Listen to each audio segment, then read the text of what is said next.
Sec Vince, ang uunahin ko po muna yung tungkol po dito sa referral na ginawa niyo po last Friday dito po kay dating Speaker Martin Romualdez. Kasama niyo po dito ang ICI. Madami po kasing nakapansin na parang ibang-iba yung wording ng referral para kay dating Speaker Martin Romualdez.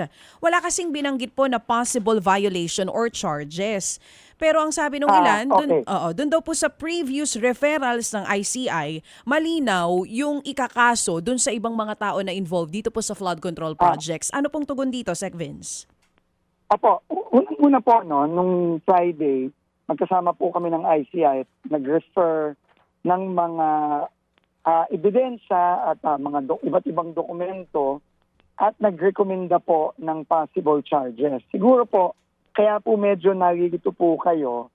Ang ICI po kasi ay nag-refer nung kanilang mga dokumento base sa pagpunta po at pagsagot ni dating Speaker Martin Romualdez nung siya'y inimbita sa ICI nitong mga nakaraang linggo. Yun po ang naging basehan ng kanilang pinadalang mga dokumento.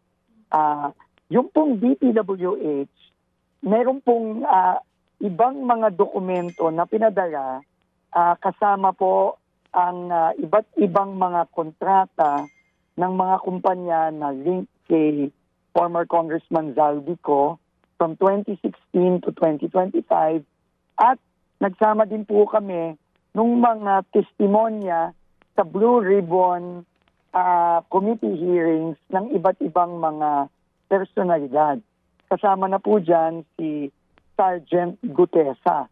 At dahil dun po sa mga ipinasa namin sa Ombudsman, kami po ay nagrekomenda ng 4 na potential na kaso.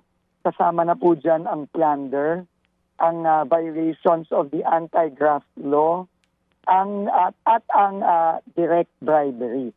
So siguro po dun po medyo nalito po, dahil ang pinadala lang po ng ICI sa Ombudsman ay yung interview o testimony ni dating Speaker Romualdez. Kami naman po, yung pong mga iba't ibang testimonya sa Blue Ribbon at mga kontrata ng SunWest at Hightone na kung ito total po natin, nagkakalaga ng mahigit 100 bilyong piso. So, Sec Vince, at dahil po dun sa mga iba't ibang yon, nagrekomenda po kami ng mga charges against both former Speaker Martin Romualdez at former Congressman Zaldico. So, merong charges na nakalagay? Opo. In fact, ano po ata yan, inabas po namin sa media yung aming referral. Mga kapatid, brothers and sisters, saan ka pa? Dito na tayo sa totoo. Dito na tayo sa True FM. Mga kapatid, mag-subscribe and follow po kayo sa social media accounts ng True Network PH. Yan po kami. Hanapin nyo lang True Network PH, Facebook, Instagram, YouTube, TikTok, and podcast. Mapa Apple or Spotify man yan, mahahanap nyo kami. Lahat ng mga napapanood at napapakinggan nyo po sa programa, nasa social media accounts namin yan. So, paano mga kapatid? See you sa social media!